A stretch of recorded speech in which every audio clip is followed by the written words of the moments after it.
দেখো, এই ফ্রি ফায়ারটা সামান্য একটা গেম হলেও এটা যে অনেক মানুষের জীবন পরিবর্তন করে দিয়েছে, আবার অনেক মানুষের জীবন যে ধ্বংস করে দিয়েছে, এটা আমাদের সকলেরই জানা। তবে সামান্য এই গেমটা যে গোটা একটা পরিবারকে আবার নতুন করে জীবন দান করবে, এটা আসলে সকলের অজানা ছিল। হ্যাঁ বন্ধুরা, আজকের গল্পটি এমনই একটা পরিবারকে নিয়ে যারা এই ফ্রি ফায়ার গেমটাকে একেবারেই সহ্য করতে পারতো না, বরং তাদের সন্তান যখন এই গেমটা খেলতো তারা আরও উল্টো বকাবকি করতো। আর ভাগ্যের কি অপূর্ব লীলা খেলা, তখন সেই গেমটা আজকে গোটা পরিবারটাকে বাঁচিয়ে রেখেছে। আর এখন তার বাবা মাও উৎসাহ দেয় তাদের সন্তানকে যে ফ্রি ফায়ার খেলো। এজন্যই চলো জেনে আসি আসলে কি এমন ঘটেছিল ওই পরিবারটার সাথে। তো বেশি ব্যাকপ্যাক না করে ছোট্ট একটা ইন্ট্রো দিয়ে আজকের ভিডিও শুরু করা যাক।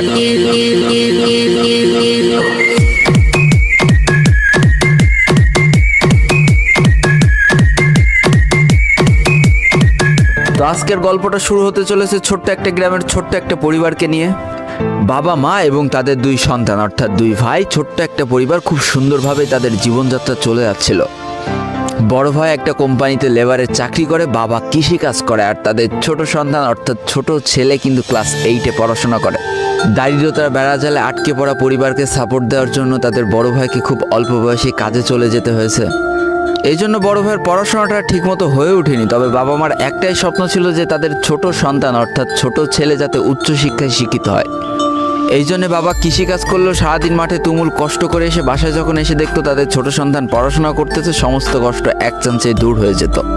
আর তাদের ছোট সন্তান পরিবারের অভাব দেখতে দেখতে বড় হচ্ছে, তো তাই সে একটা সময় ঠিক করেই ফেলে যে তাকে অনেক বড় হতে হবে, লেখাপড়া করে অনেক বড় মানুষের মতো মানুষ হতে হবে।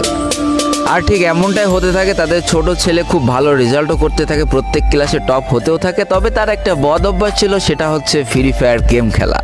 করোনা চলার সময় যখন তার স্কুল বন্ধ হয়ে যায়, তখন তার বাবা এবং বড় ভাইয়ের জমানো কিছু টাকা দিয়ে তাকে একটা ফোন কিনে দেওয়া হয় অনলাইনে ক্লাস করার জন্য। তার ফোনটা ছিল 3 GB র্যামের একটা ফোন। তবে এইখান থেকেই তার ফ্রি ফায়ার গেমের সাথে পরিচয় হওয়া।